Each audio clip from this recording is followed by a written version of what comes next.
편 제가 조금만 읽어드리겠습니다.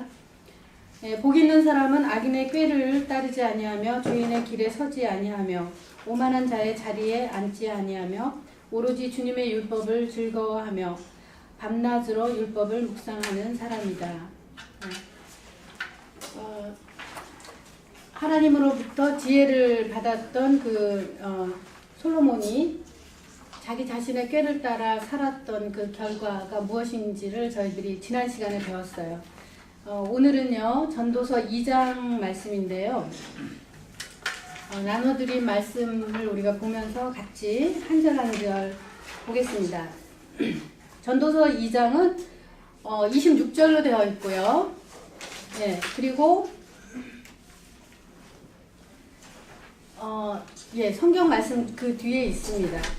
그리고 1절부터 11절까지는 쾌락의 헛됨에 대한 것이고요. 그리고 12절부터 23절까지는 지혜와 어리석음의 구분, 그리고 성취한 것들을 상속하는 일, 이런 것에 대한 내용이 나와 있고요. 24절부터 26절은 결론 부분이에요. 그래서 전도자는 그의 인생 실험을 통해서 세 가지 헛된 것이 있다, 이렇게 말을 하는데요. 이 본문 말씀에서 첫 번째는 세상적인 즐거움이 헛되다. 두 번째는 지혜와 어리석음을 구분하는 일, 이것이 헛되다. 세 번째로는 자신이 성취한 것들을 후세에게 물려주는 일이 헛되다. 이렇게 세 가지의 헛됨을 말하고 있습니다. 그런데 이와 같은 깨달음을 통해서 전도자는 인간이 가장 행복한 삶은 무엇인가? 하나님이 우리 인생들에게 주신 하루의 낙, 그것을 누리면서 기뻐하는 것이라고 결론을 짓고 있어요.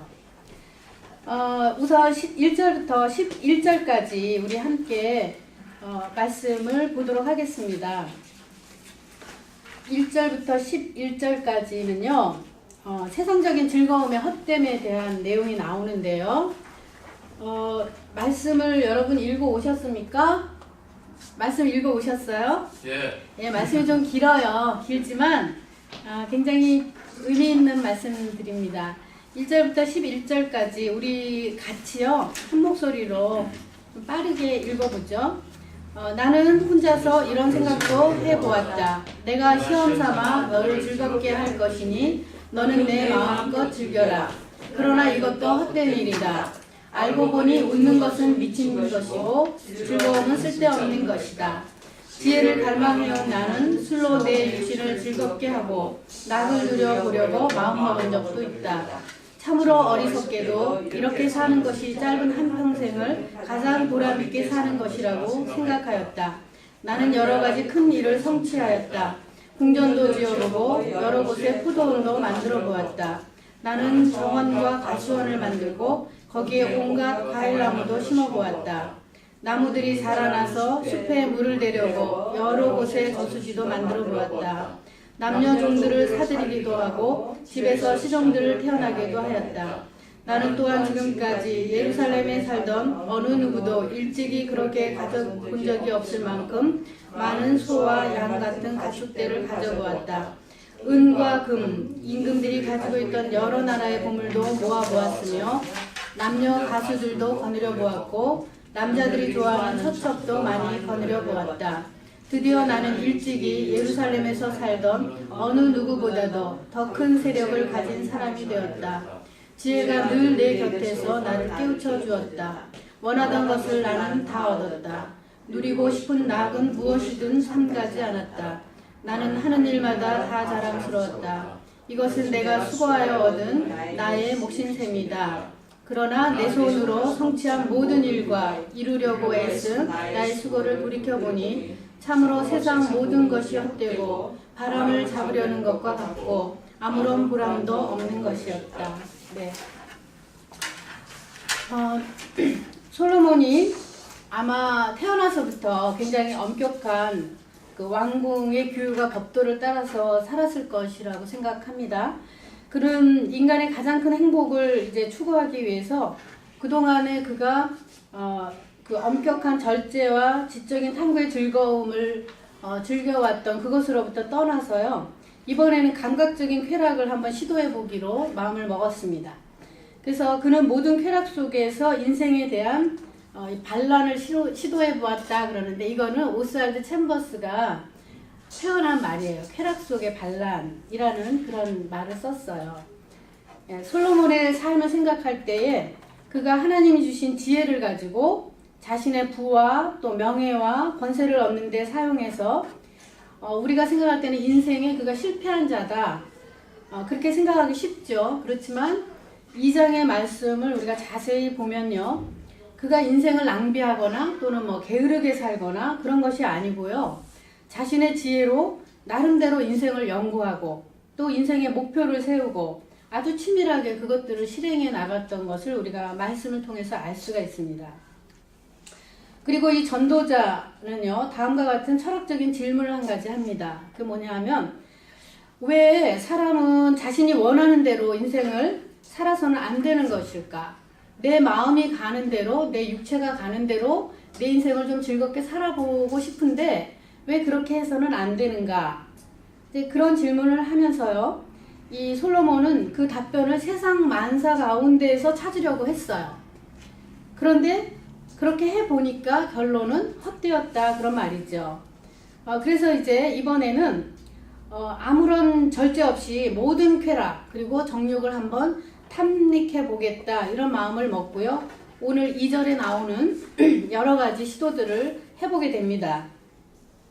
첫 번째로 그가 시도했던 쾌락 중에 하나는요, 두 가지 종류가 이제 우리 11절까지 나오는데요. 하나는 뭐냐 하면 감각적이고 감정적인 쾌락이에요. 그것은 즐거움, 웃음, 술 이런 것들로부터 오는 쾌락입니다. 그리고 또 한 가지, 두 번째는요, 부귀영화를 위한 프로젝트를 그 사람이 한번 실행해 보죠. 그것이 또 다른 그에게 있어서의 쾌락이죠. 그래서 우리 우선 감각적이고 감정적인 쾌락, 이것을 함께 생각해 보려고 해요. 여기 보니까 내가 시험삼아 너를 즐겁게 할 것이니 너는 마음껏 즐겨라, 이렇게 스스로에게 말을 하면서요, 웃음이라는 것을, 즐거움, 웃음, 이것을 한번 자기가 시행해 보겠다, 시도해 보겠다, 이제 그런 생각을 하게 된 것이죠. 1절에서 3절 말씀을 봅니다. 여기 보니까 내가 시험삼아 너를 즐겁게 하리니 너는 낙을 누리라, 이거 개역개정에 나오는 말씀인데요. 전도자는 무엇이 선하고 좋은 것인지를 이제 찾기 위해서 사람들이 좋다 그러는 말하는 것들을 하나씩 자기 인생에 시험을 해보기로 합니다. 즐거움과 웃음에 대한 것인데요. 한자 성어에 원래는 이게 거꾸로 돼 있어요. 우리 흔히 말할 때 일소, 일로 그러거든요. 근데 일소는 뭐냐면 한 번 웃으면 일소, 한 번 젊어지고요. 일로, 한 번 화내면 일로, 한 번 늙습니다. 그래서 한 번 웃으면 한 번 젊어지고 한 번 화내면 한 번 늙는다. 그래서요, 웃음이 굉장히 좋은 것이라는 거 우리 이미 다 알고 있고요. 그리고 또 요즘은 심리학에서 웃음 치료라는 게 있습니다. 제가 어떤 80세 넘은 노인분이 나오셔서 그 웃음 치료에 대해서 얘기하는 걸 한번 들었습니다. 굉장히 긴, 낫지 않는 중병에 걸렸던 분이 이 웃음 치료를 받았대요. 그랬는데 정말 굉장히 건강하게 그 이후로 한 20년 자기가 더 살면서 이제 대학에서 공부도 하고 그러면서 이제 웃음에 대해서요, 자기가 연구한다고 그런 얘기를 하더라고요. 네, 웃음이라는 것은 굉장히 우리 인생에 그 수고로움을 덜게 해주는, 그것을 잊게 해주는 명약이라고 할 수 있죠. 그래서 즐거움이 있을 때만 우리가 웃는 것이 아니라 그냥 웃다가 보면 만사가 즐거워지고 모든 것이 잘 된다. 그런 원리가 바로 심리학에서 말하는 웃음 치료라는 것이에요. 그런데 이 즐거움과 웃음은 겉으로 드러나는 기쁨을 의미하는 것이죠. 우리 성경에 보면은 기쁨이라든가 즐거움 그리고 희락 이런 단어들이 나와요. 이게 거의 다 비슷한 그런 단어이지만요, 실제로 기쁨이나 즐거움이라고 하는 것은 겉으로 드러나, 즐거움은 겉으로 드러나는 그런 즐거움이고요. 그 즐거움 중에 하나는 이제 웃음으로 우리가 표현되는 것이겠죠.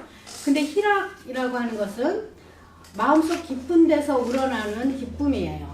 그래서 이것은 우리가 표정으로 드러나지 않아도 내 마음속 깊은 곳에서 우러나는 이 평안과 기쁨이라고 하는 것은 웃지 않아도 그 표정을 보면 참으로 평온한 표정, 그리고 은혜가 넘치는 그런 모습, 그런 것들을 통해서 드러나는 것이죠. 그런데 이 솔로몬은 어떻게 이 웃음을 한번 실험해 봤을까요? 우리가 솔로몬의 생애를 보면 굉장히 많은 연회, 유흥, 그리고 환락, 그곳에 또 모이면 즐거운 제담들이 있겠죠. 많은 사람들이 재미나게 얘기 나누고 이러면서 웃었을 것이에요. 그래서 그렇게 하면 내가 행복할 수 있겠다 이렇게 생각을 했는데요. 결국은 솔로몬이 이제 하는 말, 2절에 하는 말이 웃는 것은 미친 것이고 즐거움은 쓸데없는 것이다. 왜 이런 말을 했을까요? 그의 마음속 깊은 곳에서 우러나는 진정한 기쁨이 없었기 때문이죠. 예. 그래서 건전하고 적당하게 그리고 순수한 마음에서 얻어지는 즐거움, 웃음 이런 것은 참 좋은 것이에요. 그래서 인생의 수고로움을 잊게 해주고요. 우리에게 새로운 힘을 얻게 해주죠. 그렇지만 이것이 도가 지나치거나 또 절제하지 못하거나 그렇게 되면 어리석고 아주 무익한 것이 됩니다. 그리고 때로는요. 괴로운 현실들을 잊게 하는 아주 잠깐뿐인 진통제에 불과할 수도 있는 것이죠. 이 억지로 하는 웃음이 그런 것이죠. 그런데 내 마음과 영원히 즐거운 거, 이거 우리 성경에는 기쁨, 희락 이렇게 표현합니다. 이것은요 그냥 표정이 즐거운 거하고 달라요. 아무리 즐겁게 웃어도요 내 영혼이 세워지지 않으면 진정한 희락과 기쁨을 맛볼 수가 없습니다. 그래서 로마서 14장 17절에 이제 말씀에 그에 대한 것이 나오는데 함께 읽어볼까요? 하나님의 나라는 먹는 것과 마시는 것이 아니요 오직 성령 안에서 의와 평강과 희락이라. 여기서 희락이라는 단어를 신약에서 카라라는 그 헬라어로 씁니다. 우리가 말씀해 보면 주 안에서 항상 기뻐하라. 빌립보서 4장 4절에 나오죠. 주 안에서 항상 기뻐하라. 내가 다시 말하노니 기뻐하라. 그때 기뻐하라는 이 카라를 이제 동사로 써서 카이로라 이렇게 표현하죠. 예. 그리고 갈라디아서 5장 22절에서 23절 말씀에 보면은요. 오직 성령의 열매는 뭐라고요? 사랑과 희락, 이 기쁨이죠. 그리고 화평과 오래 참음과 자비와 양선과 충성과 온유와 절제니 이 같은 것을 금지할 법이 없느니라 그렇게 말씀하는데 여기 보면 이 희락이라는 것이 마음속 깊은 곳에서 넘쳐나는 기쁨이에요. 이것은 우리가 그냥 밖에 세상이 즐겁다고 해서 또 우리가 재미있는 쇼프로를 본다고 해서 이런 희락이 우리 마음속에서 솟아나지는 않습니다. 이것은 전적으로 하나님과의 관계 안에 긴밀하게 연결되어 있을 때 하나님이 우리에게 그분의 기쁨의 생명수를 우리에게 공급해 주실 때 그럴 때만 우리가 이런 희락을 맛볼 수가 있어요. 이건 그냥 가만히 있어도 너무나 감사하고 하나님께서 내게 베푸신 행사들이 너무나 감사하고 그것이 기쁘고 감격스럽고 그럴 때 우리 마음속에서 우러나는 그런 기쁨이에요. 여러분 그런 기쁨을 맛보신 적 있으세요? 저는 그런 기쁨을 자주 맛보고 살아요. 예. 어떤 내 주변의 어떤 상황이 달라지지 않아도 하나님의 그동안에 하나님이 내게 베푸신 그 선한 행사들을 다 생각해 볼 때 어떻게 이렇게 하나님이 나를 깊이 사랑하시는가 그 생각을 하면 제 마음속에 굉장히 큰 기쁨이 찾아오는 것을 제가 느끼거든요. 여러분도 그런 희락을 맛보실 수 있기를 바라요. 그거는 성령 안에 있을 때 가능합니다. 성령께서 주시는 열매예요. 그리고 이제 우리 영혼 깊은 곳에서 솟아나는 이 기쁨은요. 세상의 쾌락이 줄 수 없는 것이죠. 그리고 하나님이 주신 복이에요. 그리고 환경과 상황을 초월하게 합니다. 굉장히 내게 어려운 상황이 닥쳤어요. 그리고 내게 고난이 닥쳤어요. 그럼에도 불구하고 내 마음속에서 그 기쁨이 사라지지 않는 것이죠. 그것은 바로 성령께서 주시는 기쁨이에요. 이것은 세상이 줄 수 없는 기쁨이라고 해요. 그래서 세상 사람들이 아무리 즐거움을 내게 주려고 할지라도 성령께서 주시는 그 기쁨, 그것에 비하면 아무것도 아니죠. 그거는 아주 잠시 지나가는 것들이에요. 그래서 하박국 선지자는 이렇게 말합니다. 나는 여호와로 말미암아 즐거워하며 나의 구원의 하나님으로 말미암아 기뻐한다. 근데 이 말씀 전에 어떤 내용이 나옵니까? 아무것도 없는 상황. 자기에게 가진 것이 아무것도 없는 상황들이 거기에 나오죠. 전부 nothing이에요. 그런데도 그는 하나님, 구원의 하나님 한 분으로 인하여 내가 기뻐한다. 그렇게 고백하죠. 그리고 느헤미야 8장 10절에 보면은 이거 다 같이 한번 읽어볼까요? 굉장히 귀한 말씀인데요. 여호와로 인하여 기뻐하는 것이 너희의 힘이다. 네, 우리 계속해서 매 시간마다 이 말씀이 나오고 있어요. 네, 하나님을 기뻐하는 것, 그것이 내게 힘이고요. 하나님을 기뻐하는 것은 성령께서 내게 주시는 마음이에요. 네. 그래서 이제 이것을 한번 해보았다는 것이고요. 웃음, 즐거움 이거 해봤다는 것이고요. 근데 쓸데없는 짓이었다. 그 다음에 이제 술로 내 마음을 좀 어떻게 기쁘게 해볼까 시험을 봤다는 것이죠. 전도자가 인생의 낙을 누리기 위해서 시험해본 또 한 가지는 술이었어요. 술로 육신을 즐겁게 하는 것. 여러분 술이 육신을 즐겁게 하나요? 저는 잘 모르겠는데. 그런가 보죠? 네. 잘 모르겠어요. 고통스러울 것 같아요. 오히려 술로 육신을 즐겁게 하는 게 아니라 술로 인해서 육신이 괴로워지지 않을까 그런 생각이 드는데요. 고통스럽거나 허무한 그 삶의 현실을 잊기 위해서 사람들이 가장 손쉽게 찾는 것이 술이라고 하죠. 위안을 삼는 것이. 그런데 유흥과 연애를 즐겼던 이 솔로몬이 굉장히 많은 술로 이 시험을 한번 해봤지 않았을까 그런 생각을 하게 됩니다. 그래서 내 마음에 궁구하기를 깊이 생각하기를 내가 어떻게 해야 내 마음에 지혜로 다스림을 받으면서 여기 세 번역에 보면 지혜를 갈망해온 내가 이렇게 짧게 나와요. 다시 말하면요. 자신의 마음속에 지혜를 놓지 않으면서 사람들이 좋다고 말하는 이 술이 주는 즐거움에 한번 내가 취해보겠다 이렇게 마음을 먹은 것이죠. 즉 그는 지나치게 술에 취해서 내가 지혜를 잃어버리지 않는 그 선에서 술이 주는 쾌락을 시도해 보았다 이렇게 말을 하는 것이에요. 예, 그런데 술이 주는 쾌락에 아무런 유익이 없었다 내린 결론입니다. 술 때문에 외롭고 힘들고 그럴 때 이제 이 술로 즐거움을 삼는 사람들이 건강에 많은 무리가 오죠. 제가 아는 분들 중에서도 알코올 중독 걸린 분들 많이 있어요. 중독이 되면은 중독이라는 것 자체가 내 인생을 대상이 나를 이끌고 가는 것이에요. 내가 내 인생의 주인이 아니라 중독되어 있는 그 대상이 내 인생을 이끌고 갈 때 그게 중독이죠. 예. 그런 사람들이 참 많습니다. 한번 우리 생각해 볼 것이 있어요. 왜 사람들이 술로 즐거움을 찾으려고 할까?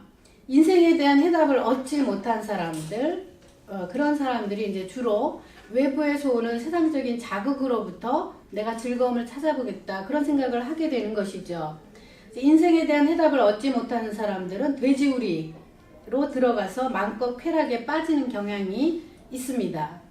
그렇지만 우리가 어느 한순간에라도 하나님의 순결한 영광에 사로잡혀 본 그런 경험이 있는 사람, 그런 사람은 아무리 쾌락에 빠질 수 있는 기회가 주어진다고 할지라도 도리어 그 세상적인 쾌락에 대해서 혐오감을 느끼게 되고요. 그리고 하나님의 순결함을 갈망하게 돼요. 여러분 이런 경험을 해보지 않습니까? 그쵸? 우리 날마다 이런 경험을 하죠. 우리는 하나님의 거룩한 자녀, 하나님께서 핏값으로 주고 산 너무나 소중한 자녀들이기 때문에 하나님께서 우리 마음에 그런 마음을 심어주셨어요. 하나님과 우리가 이미 생명으로 연결되어 있는 사람들은요, 세상의 쾌락이 우리에게 기회로 주어졌을 때 그것을 찾아가는 것이 아니고요, 오히려 하나님이 주시는 새로운 것, 하나님이 주시는 그분의 말씀, 그분의 뜻, 그리고 그분의 사랑, 이런 것들에 우리가 더 목마름을 경험할 수 있다는 것이죠. 하나님의 형상대로 지음을 받은 영적인 존재인 우리들이요, 이 육체적인 쾌락이라고 하는 것은 마치 바닷물을 마시는 것과 똑같아요. 뭐냐면 목이 마르다고 해서 바닷물을 마시면 어떻습니까? 점점 더 갈증이 심해지고 결국에 가서는 죽음에 이르게 되죠. 그렇죠? 그와 똑같다는 것이에요. 세상의 쾌락들이 주는 유익이 우리에게는 하나도 없습니다. 그리고요, 인생의 해답을 찾은 사람, 여러분 인생의 해답을 찾았나요? 예수 그리스도 안에서? 네. 굉장히 중요한 질문이에요. 예수 그리스도 안에서 내 인생의 모든 해답을 찾은 사람, 그런 사람들은요, 세상의 쾌락들이 굉장히 하찮게 여겨집니다. 이게 별거 아니게 여겨져요. 그리고 그 이유는 무엇이냐면 예수님이 말씀하셨잖아요. 내가 곧 길이요 진리요 생명이다 이렇게 말씀하셨잖아요. 길이요 진리요 생명이신 예수님에게 연합되어 있는 그런 사람들은 예수님이 길이고 진리고 생명이기 때문에 그 안에 모든 해답이 숨겨져 있어서 인생의 모든 해답을 그 안에서 찾아요. 그러면 그것으로 충분합니다. 우리에게